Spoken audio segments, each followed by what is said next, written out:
बात है श्री गुरु गोविंद सिंह जी महाराज के समय की। उस समय पवित्र गुरुवाणी लिखी जा रही थी। बहुत विद्वान उस वाणी को लिख रहे थे और खूब सुबह शाम चर्चा होती थी। युद्ध का समय था। जो जुल्म करने वाले थे उनके खिलाफ युद्ध का बिगुल बज चुका था। वो हाथ जो कलम से लिखा करते थे, चंडी दीवार या और ऐसी ऐसी बाराएं जो गुरु साहबान ने लिखी, हिंदू धर्म में बड़ी आस्था थी। तो उसी गुरु साहबान के पाक पवित्र हाथ में वो तलवार आई तो युद्ध शुरू हुए। जुल्मों का संहार होने लगा, जुल्म सितम करने वालों को मारा जाने लगा। तो सेवादार आने लगे, भर्ती होने लगे और साथ में गुरुवाणी भी चलती रहती। जैसे पवित्र ग्रंथ साहब है, उस समय और गुरुवाणी लिखी जा रही थी, क्योंकि तब छापा खाना या ऐसा वहां पे सुविधा नहीं थी। तो विद्वान लिख रहे थे, नए ग्रंथ बना रहे थे। तो सुबह शाम यज्ञ की तैयारी भी होती और सुबह शाम पवित्र गुरुवाणी का पाठ चर्चा भी होती। गुरु साहबान अपना वक्तव्य दिया करते। एक भाई आया और हाथ जोड़ के खड़ा हो गया। गुरु जी कहते, भाई क्या बात? कहता, जी मैंने भी सेवा करनी है।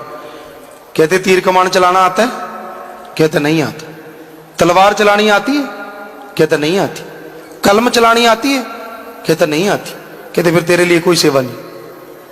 कहता, गुरु जी कहीं भी सेवा पे लगा दो। आपके घोड़े हैं, मैं घोड़ों की सेवा कर लिया करूंगा, इनको बढ़िया सजाऊंगा, संवारूंगा, पर मुझे निराश मत करो, मुझे सेवा जरूर दे दो। गुरु जी कहने लगे, ठीक है भाई, अगर तू ऐसा कहता है तो ठीक है, घुड़शाला में चला जा, सेवा किया कर। महीना डेढ़ महीना गुजरा। गुरु जी ने वहां चक्कर लगाया और निगाह मारी, देखा तो घोड़े आगे से बड़े मजबूत, इतना ब्रश मारा करे, क्योंकि अपने गुरु की तरफ ध्यान था, तो बहुत ही खूबसूरत बन गए। गुरु जी कहने लगे, भाई इसकी सेवा कौन करता है? तो बुला लिया। कहते, जी ये भाई है। कहते, भाई तेरा नाम क्या है? कहता, जी मेरा नाम है बेला। कहते, वाह, तू कुछ पढ़ा लिखा भी है? कहता, जी मैं पढ़ा लिखा नहीं हूं। गुरु जी कहते, चल फिर ठीक है, हम तुझे पढ़ाएंगे। नाचने लगा। जिस मुरीद को उसका गुरु पढ़ाए और क्या चाहिए। ये तो रूहानियत वाले जानते हैं, दूसरों को क्या पता। तो नाचने लगा, बड़ी खुशी हुई। अच्छा हुआ मैं स्कूल नहीं गया। तो गुरुजी पढ़ाने लगे। रोज वाणी की एक तुक बता दिया करें और वो रट्टा लगाया करे। सुबह बताया करे, शाम को जैसे मजलिस लगी हुई है सत्संग, तो जितने लोग होते बैठ जाते, कीर्तन होता, शब्द वाणी होती, तो वहां वो सुना देता कि याद हो गई मेरे मुंह जवानी। रोज बताते। एक दिन सुबह वो पूछने गया गुरुजी से, और उधर एकदम गुरुजी को कोई काम था, जल्दी थी, वो जा रहे थे जल्दी जल्दी। तो घोड़े पे सवार हो रहे, तो बेला जी भागे। कहते, गुरुजी मेरी तरफ देखो, मतलब मुझे भी कुछ बता के जाओ। तो गुरुजी जल्दी में थे। कहने लगे, वाह भाई बेला जी, ना वक्त देखी ना कुबेला जी। उन्होंने तो वैसे ही कहा।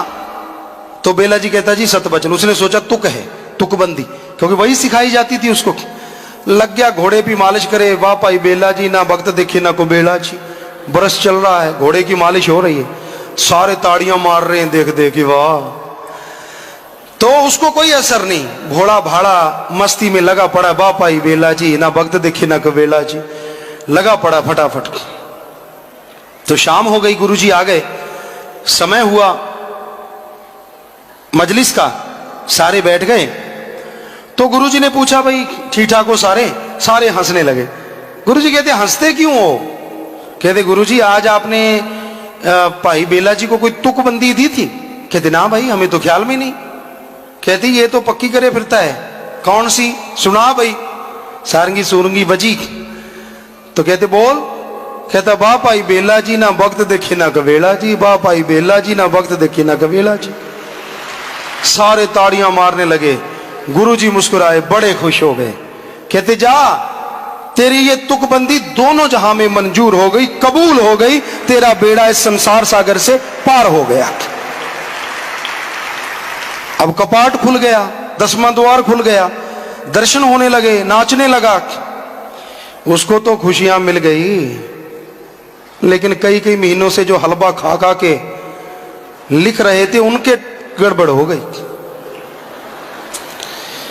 वो कहने लगे अनपढ़ सा टट्टू है, जानता जूनता कुछ है नहीं, कल आया है, सीधा साधा जाट है, जिम्मेदार है, और आगे गुरुजी को लूट लिया। गुरुजी हमारे से पार्शलिटी करते हैं, हमें भी सुनने को मिला ये शब्द। तो पार्शलिटी करते हैं, ऐसा करते हैं, वैसा करते हैं। अब जैसा किसी का दामन होगा उसमें वैसे ही सामान जाएगा ना। गुरुजी तो जानकार होते हैं किसका दामन कैसा है, उसमें वैसे ही सामान डालेंगे। कई बार ज्यादा डल जाता है। पंजाबी च कहावत है कि अगर दाने ज्यादा पै जाए तो मटका फुट जाता है।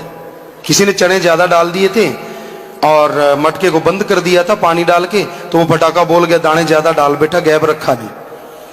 तो अब वो चिल्लाने लगे, गुरुजी भी समझ गए ये तो बट खा गए। यानी वो समझने लगे हम ज्यादा दिमाग वाले हैं, गुरुजी को पता ही नहीं। पर गुरुजी तो जानी जानते।